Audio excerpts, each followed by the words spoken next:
जी तो अस्सलाम वालेकुम, कैसे हैं आप सब। उम्मीद करता हूँ आप सब खैरियत से होंगे। मैं हूँ आपका होस्ट सईद खान, आपके अपने चैनल एसके ट्रैवलिंग में। आज की वीडियो बहुत जबरदस्त होने वाली है। मैं आया था यहाँ पे वीडियो बनाने, लेकिन हवा बहुत तेज चल रही है और ठंडी हवा चल रही है, बट धूप जो है ना, धूप बहुत गर्म है यार। गाड़ी में बैठ कर वीडियो बनानी पड़ेगी। जी तो मैं अंदर आ गया यार, बाहर बहुत तेज हवा चल रही थी और अंदर एसी भी बड़ा तेज कूलर चला दिया। इसको थोड़ा स्लो करते हैं, आवाज सही आएगी। ऐसा है कि जनाब इस वीडियो में मैं आपको बताऊंगा कि इंडोनेशिया का वीजा कैसे आप ले सकते हैं। सब वीजा की वीडियोस तो मैं दूसरे चैनल पे SRK इंटरनेशनल पे डालना चाहता था, जो to be very honest, but मैंने कहा चलो यार इस पे डाल देते हैं, क्योंकि काफी सारे लोग इस सीरीज को, साउथ एशिया की सीरीज थी, उसको लोगों ने देखा, पसंद किया। बहुत शुक्रिया आपके पसंद करने का। तो मैंने सोचा कि शायद बहुत सारे लोगों को इन्फॉर्मेशन चाहिए होगी, वरना ये वीजा वगैरह की वीडियोस में वहाँ मेरा इरादा था कि मैं वहाँ डालूंगा, बट चले कोई नहीं, अब 2-3 वीडियो डाल दिया तो ये वाली वीडियो में मैं डाल देता हूँ। और माजर लास्ट सैटरडे को मैं वीडियो नहीं अपलोड कर सका क्योंकि मैं थोड़ा बहुत ज्यादा बिजी हो गया था, इस वजह से वीडियो फिर मैं, क्योंकि बाकी जो मेरे पास वीडियो है वो मैंने सारी एडिट करके सारा कुछ वो अपलोड कर दी हुई है। वो मैं अपनी डेट के हिसाब से फिर मैंने ऑलरेडी उसको स्केड्यूल कर दिया है, तो उसके हिसाब से अपलोड हो जाती है। बट ये वीडियो जो है ना स्पेशली मुझे जो है ना रिकॉर्ड करनी थी, इसलिए फिर मुझे टाइम नहीं मिला। तो इस वीडियो में आपको बताऊंगा जनाब कि इंडोनेशिया का वीजा कैसे आप ले सकते हैं। जी सबसे पहली बात है कि इंडोनेशिया का जो वीजा होता है वो है 3 मंथ्स का होता है। जब मैं भी इंडोनेशिया गया था तो मुझे उन्होंने जो वीजा था वो 3 मंथ्स का था। जब मैं वहां गया तो उन्होंने स्टे का जो स्टिकर लगा के दिया ना, वो भी 3 मंथ्स का लगा के दिया। तो जब मैं इंडोनेशिया में इंटर हुआ तो मेरा जो उन्होंने स्टैंप लगाई वो स्टैंप नहीं थी, बेसिकली वो एक छोटी सी इतनी सी चिट थी, वो चिपका दी उन्होंने। फिर वापसी भी उसी चिट के ऊपर, आधी पासपोर्ट के ऊपर उन्होंने स्टैंप लगा दी कि बंदा एग्जिट हो गया। 3 मंथ्स का वो एक एक्चुअली वो एक समझ जाए कि एंट्री थी 3 मंथ्स की, ठीक है। तो आपको भी जो वीजा मिलेगा वो भी 3 मंथ्स का होगा, ठीक है। तो ये वीजा कैसे आप ले सकते हैं, मैंने कहाँ से लिया था, ये सारी डिटेल मैं आपको तरतीब से बताता हूँ। सबसे पहली बात यह है कि इंडोनेशिया का जो वीजा है वो ई वीजा है, और आप स्टिकर वीजा भी ले सकते हैं, ठीक है। बट मोस्टली क्या है, इसका लोग स्टिकर वीजा नहीं लेते, मोस्टली इसका ई वीजा ही होता है। और इसकी इमिग्रेशन आजकल बहुत सख्त हुई हुई है भाई साहब। अगर आप जा रहे हैं उधर तो काफ़ी सारी इन्फॉर्मेशन और काफ़ी सारी चीज़ें, मतलब है कि पूरा एक प्रॉपर प्लान के साथ जाइएगा अगर आप सोलो ट्रैवल कर रहे हैं, किसी ग्रुप में नहीं जा रहे तो। क्योंकि यार बहुत सारे लोगों को डिपोर्ट किया जा रहा है, क्योंकि यार काफ़ी सारे पाकिस्तानी वहाँ गए हैं, इंडिया से वहाँ पे लोग गए हैं, तो वहाँ से फिर लोग वापस नहीं आते। तो जितने लोग वहाँ से ना नहीं आते वापस, उनके पास सिस्टम में ना एक रेशो आ रही होती है, अगर इतने % लोग वापस नहीं आ रहे, जिस वजह से फिर वो इमिग्रेशन में और ये सख्तियाँ सब बढ़ा देते हैं। तो जो लोग इस मामले में जा भी रहे हैं तो यार अगर जॉब के सिलसिले में आप जा रहे हैं तो जॉब ढूंढ के फौरन अपना वीज़ा चेंज करिए प्लीज़। पहले बात जो है कि आपको इंडोनेशिया का वीज़ा बगैर इन्विटेशन के हम लोगों को नहीं मिलता, ठीक है। आपको लाजमी कोई बंदा वहाँ से स्पॉन्सर करेगा, कोई कंपनी आपको इन्विटेशन भेजेगी, कि कहीं का भी कोई आपका दोस्त है, कोई रिलेटिव है, कोई भी है, वो आपको वहां से इनविटेशन भेजेगा और वो वहां का लोकल होना चाहिए। अगर कंपनी है तो कंपनी वहां पे रजिस्टर्ड होनी चाहिए, ठीक है, चैम्बर की जो मेंबरशिप भी होनी चाहिए, तो वो आपको इनविटेशन भेज सकते हैं। यूजुअली क्या होता है कि किसी भी जब मुल्क की इनविटेशन की बात आती है, चाहे वो यूरोप की है, चाहे वो किसी कंट्री की भी है, आपको जब जैसे आप रशिया का वीज़ा है तो रशिया के वीज़ा में आपको इनविटेशन चाहिए होती है। आजकल बहुत सारी इनविटेशन रिजेक्ट हो रही हैं, मैंने भी अप्लाई अभी तो नहीं किया, लेकिन मैं कोशिश में हूँ कि शायद मैं अप्लाई करूँ। लेकिन यह है कि वहाँ की जो इनविटेशन है वो रिजेक्ट हो रही हैं बहुत ज़्यादा। तो इसी तरह उसकी भी फ़ी होती है, फीस इतनी ज़्यादा नहीं होती, बट जो लोग आपको इनविटेशन प्रोवाइड कर रहे होते हैं वो आपसे फ़ीस चार्ज कर रहे होते हैं। यूजुअली जो होती है $100 जो होता है, $100, 30,000 रुपया जो है इसकी इनविटेशन फ़ी है। जो वीज़े की फ़ीस है आई थिंक $50 है या $35 है, ठीक है। तो ये वीज़ा जब मैंने खुद अप्लाई किया खुद से, तो इसका जो पहले फॉर्म था, जो आप यूट्यूब पे वीडियोस देख रहे होंगे, वो फॉर्म जो है वो पुराना है, ठीक है। जितने भी लोगों ने अपलोड किया हुआ मैंने देखा है वो पुराना है, वो फॉर्म अब चेंज हो चुका है। उसमें यह था कि उसमें आप अपनी डिटेल भरते थे, सारा कुछ जैसा वो स्टेप बाय स्टेप होता है ना, तो उस तरह वीज़ा जब आप पूरा प्रॉपर अप्लाई करते हैं तो स्टेप बाय स्टेप वो सारा होता है, तो उसमें आपका सारा कुछ हो जाता था। बट अब वो फॉर्म चेंज हो गया। अब उस फॉर्म में जब आप सारा डेटा डालते हैं तो आपसे नेक्स्ट जो एक ऑप्शन आती है, उसमें आपसे ये पूछते हैं कि भाई आपका स्पॉन्सर, ठीक है, स्पॉन्सर आपको कौन करेगा, तो या आपका इनविटेशन लेटर। तो फिर वहां आके ना बंदे की सुई अटक जाती है कि अब क्या करें, ठीक है। तो ये वीज़ा आप खुद से अप्लाई ऐसे नहीं कर सकते। अगर आपका कोई इंडोनेशियन लोकल जानने वाला है तो आपको उसकी आईडी चाहिए, उसका नंबर चाहिए, जिस कंपनी में वो काम कर रहा है वो चाहिए, और किस प्रोविंस में वो रहता है उसका डिटेल चाहिए, ठीक है। तो ये सारी चीज़ें हैं। तो जब आप फ्लाई भी करेंगे तो फिर भी आपको उसकी डाटा जो है ना वो पास रखना पड़ेगा। तो ये चीज़ होती है। बट बहुत कम लोग होंगे जिनकी शायद वहाँ कोई जानने वाले होंगे, या पाकिस्तानी होंगे जिनकी वहाँ नेशनैलिटी होगी, या इंडिया के होंगे, कहीं के भी होंगे। सो जो पाकिस्तान के लोग हैं इनके लिए यह है कि इन्विटेशन आपको कहीं ना कहीं से लेनी पड़ेगी।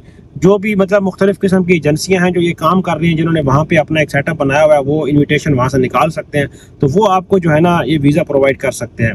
मैंने ये जो वीज़ा लिया था इसकी $50 फीस थी, बट मैंने जो इसका टोटल पे किया था, मैंने पे किया था तक $110 कुछ मैंने पे किया था, 40,000 पाकिस्तानी मैंने इसका पे किया था। मेरा अब तक का सबसे महंगा वीज़ा है भाई साहब, सबसे महंगा वीज़ा जो मैंने आज तक का महंगा वीज़ा खरीदा है वो ये वाला है। ठीक है, जो मतलब है कि अगर मैंने बहुत कोशिश की। मेरे इंडोनेशियन एक दो दोस्त थे, एक लड़की थी मुझे मिली थी हॉस्टल में जब मैं था, I think so I was in Georgia, मैं जॉर्जिया में था, तो मुझे वो मिली थी। मैंने उससे भी मदद मांगी थी, उसने मुझे बेचारी ने सारी वो डाटा भी भेजा अपना, लेकिन फिर भी पता नहीं क्यों वो एक्सेप्ट नहीं कर रहा था सिस्टम में, तो शायद वो काम नहीं कर रही थी या कोई भी ऐसी वजह थी। उसने मुझे कहा कि मैं अपने पापा का आपको देती हूँ, लेकिन फिर वो तब तक मैंने ना किसी को दे दिया क्योंकि मेरे पास इतना टाइम नहीं था। मैंने सारा प्लान कर रखा था, एक पूरा टूर प्लान कर रखा था, इसकी वजह से फिर मैं चला गया। फिर मैं जो है ना वीज़ा एक मेरे दोस्त थे, एक एजेंसी है, उनके थ्रू मैंने अप्लाई किया।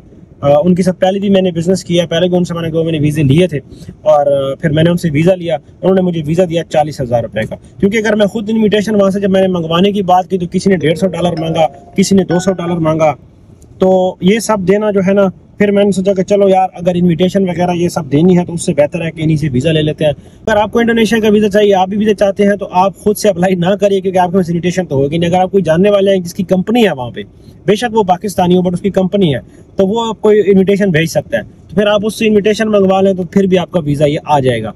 बट ज़्यादातर लोगों का नहीं होता, तो अगर आपको वीज़ा चाहिए इस तरह का, तो आपके इर्द गिर्द में जो भी अगर आपके जानने वाले कोई एजेंसी वाला है तो उससे आपको वीज़ा लेना पड़ेगा। ये खुद से आप नहीं कर सकते ये वाला वीज़ा। ठीक है, तो बेहतर है कि किसी से आप खरीद लो, क्योंकि जब मैंने इन्विटेशन की बात की थी तो मुझे $100-150 से नीचे नहीं मिल रही थी ये इन्विटेशन, तो मैंने फिर ये जानने वाले थे इनके थ्रू लिया। तो अगर आपको भी वीज़ा चाहिए तो पाकिस्तान में है, उनका पूरा एड्रेस मैं दे दूंगा। अगर आपको चाहिए तो मुझे इनबॉक्स करें, आपको मैं वीज़ा प्रोवाइड करवा के दे सकता हूँ। ठीक है, थाईलैंड का, मलेशिया का, वियतनाम का, कंबोडिया, सिंगापुर का, ये सारे वीज़े आपको मिल सकते हैं। अगर आपको वीज़ा चाहिए तो आप मुझे इंस्टाग्राम है SK ट्रैवलिंग के नाम से, वहाँ पे इनबॉक्स करिए और फॉलो भी करिए भाई साहब। बहुत से लोग मैसेज कर देते हैं और फॉलो नहीं करते यार। मैंने कहा ये क्या बात हुई यार, आप इन्फॉर्मेशन भी चाह रहे होते हैं और मुझे फॉलो भी नहीं करते।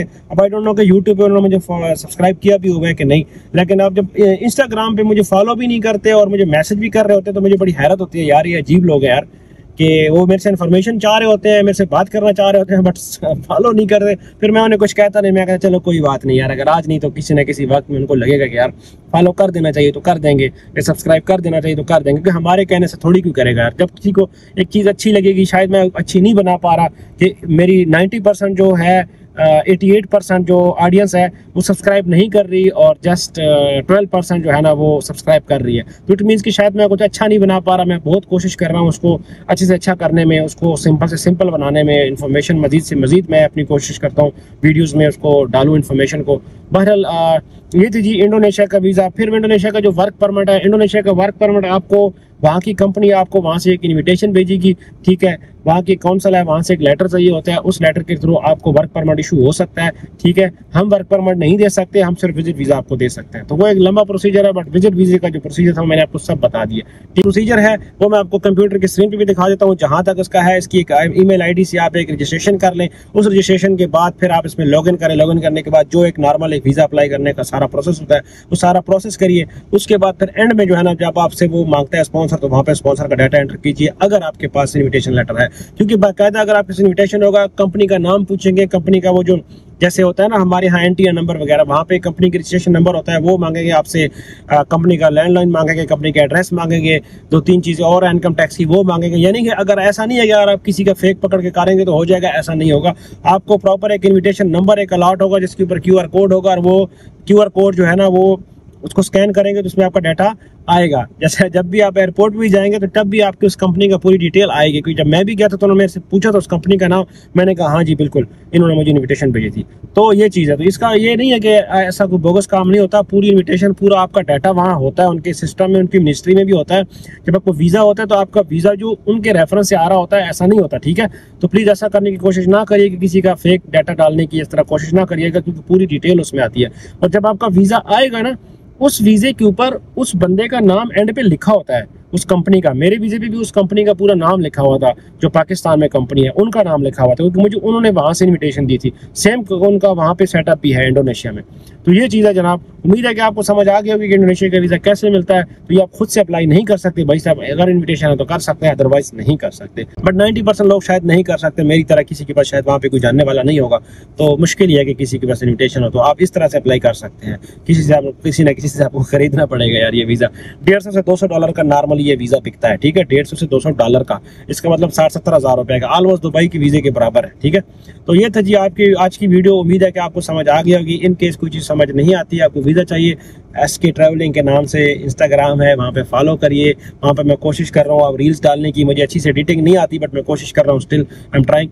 तो मिलते हैं जनाब किसी एक नए रोज़ नई वीडियो में नई जगह के साथ। टिल देन अपना ख्याल रखिए, keep travelling, keep watching my videos. Thank you very much, अल्लाह हाफिज़।